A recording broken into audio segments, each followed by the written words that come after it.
Fondée en 1987 par deux frères, Louis-Marie et André Roch, la société Silmaril possédait un style bien à elle. Les jeux du studio français se démarquaient en effet par leurs concepts originaux, leurs univers fouillés et leur identité visuelle reconnaissable entre mille, due en grande partie au travail du graphiste Pascal Heinzweiler. Malheureusement, les jeux Silmaril souffraient également de gameplay confus et peu accessible, à la difficulté mal dosée, les réservant bien souvent à un public hardcore. On a déjà eu l'occasion de parler dans Retro & Magic des différents genres abordés par le studio. Le RPG avec la série des Ishar, la simulation de survie avec Robinson's Requiem, ainsi que l'aventure au travers du premier jeu de Louis-Marie Roch, l'Aigle d'Or. Dans l'épisode d'aujourd'hui, nous allons aborder les jeux de gestion et de stratégie de Silmaril avec Stormmaster et Transartica. Par bien des aspects, Stormmaster est l'exemple parfait du jeu Silmaril, puisqu'on y retrouve tous les éléments cités en introduction, bons comme mauvais. Le jeu prend place sur Urga, un univers médiéval fantastique où le vent est la ressource principale, et où deux grandes îles jumelles mais néanmoins irréconciliables, Eolia et la Sharkani, se livrent depuis des temps immémoriaux une guerre sans merci. Lorsque le grand magistère d'Eolia est assassiné par les fourbes Sharkaniens, le Conseil des Sept désigne un nouveau magistère avec la lourde tâche d'écraser l'ennemi une fois pour toutes. Ce nouveau magistère, c'est bien entendu le joueur. Le Conseil des Sept est le cœur du gameplay de Stormmaster.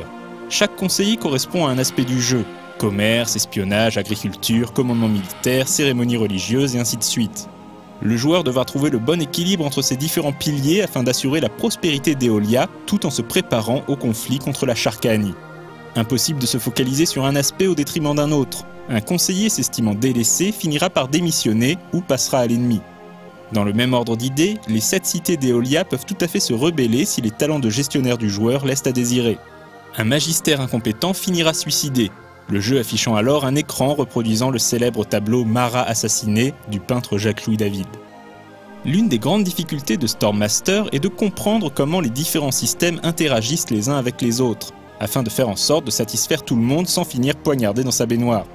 Mais une fois le gameplay décrypté, Stormmaster ne propose pour ainsi dire plus de challenge, car toutes les parties suivent exactement le même déroulement, malgré la présence de plusieurs scénarios se déroulant à différentes époques de la guerre opposant Eolia à la Sharkani. L'un des aspects les plus intéressants du jeu, mais un peu sous-exploité, est la gestion du vent. Le joueur devra envoyer un prêtre aux 4 coins d'Eolia pour identifier les vents qui soufflent dans chaque région, sachant que selon la puissance de la bourrasque, un site sera plus approprié pour la culture du blé, l'élevage ou bien pour établir une base de lancement d'aéronefs. Il faudra également organiser des cérémonies religieuses afin d'obtenir des vents plus favorables, en particulier avant tout projet d'invasion. À terme, le joueur devra lever une flotte d'aéronefs inspirée des croquis de Léonard de Vinci et les envoyer piller et détruire les cités ennemies. La conception des aéronefs est sans aucun doute l'une des phases les plus fun du jeu.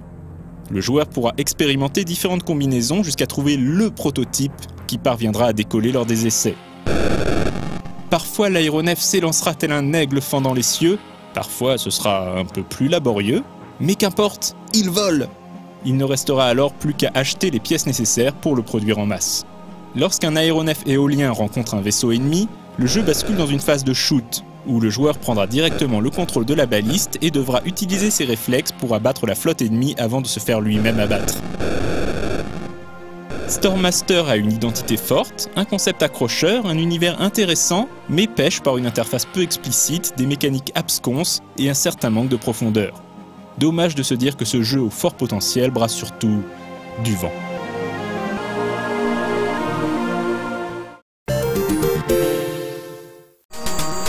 Sorti l'année suivante, Transartica est probablement le meilleur jeu de Silmaril.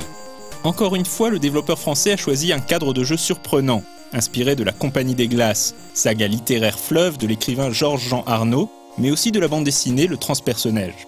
Comme dans les deux œuvres précitées, Transartica se déroule sur une terre post-apocalyptique. En 2022, pour contrer le réchauffement climatique, les gouvernements du monde ont approuvé le projet Blind, censé renforcer la couche d'ozone et aider au refroidissement de la planète. Mais l'expérience a un peu trop bien marché, causant une nouvelle ère glaciaire.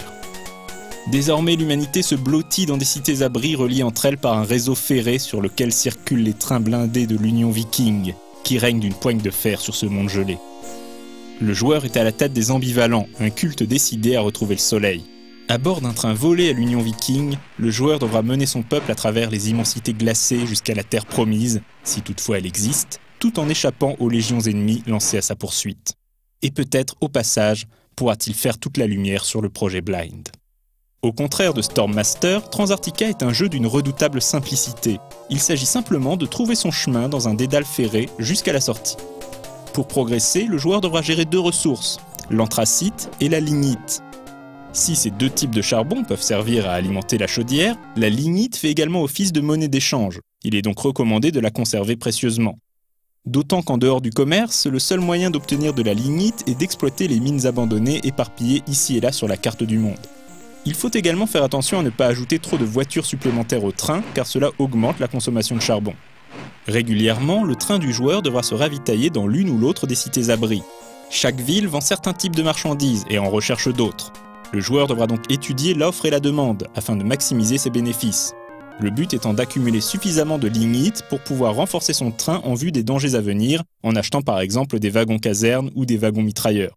Car tôt ou tard, le train sera attaqué par l'Union Viking, et le joueur devra donc prendre part à une bataille de trains, ce qu'on a quand même rarement vu dans un jeu vidéo, il faut bien le dire.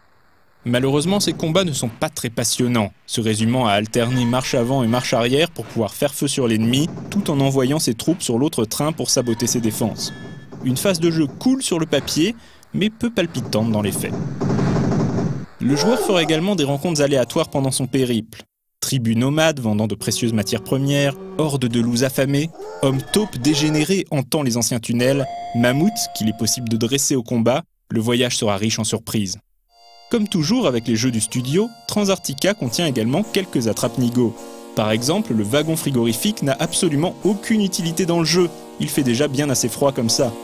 Notons également que si jamais le joueur se retrouve à court de charbon et bloqué au milieu des glaces, il a toujours la possibilité d'utiliser le revolver dans sa cabine pour se suicider. Forcément, ça jette un froid. Comme Stormmaster, Transarctica n'a pas une grosse rejouabilité puisque le périple est fondamentalement toujours identique, même dans les niveaux de difficulté plus élevés. Mais cet état de fait est déjà plus compréhensible dans le cas d'une aventure se déroulant sur des rails.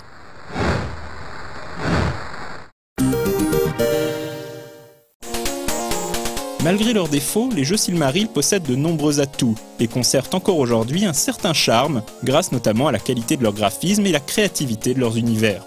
Stormmaster et surtout Transarctica font partie des joyaux de ce studio français emblématique des années 90.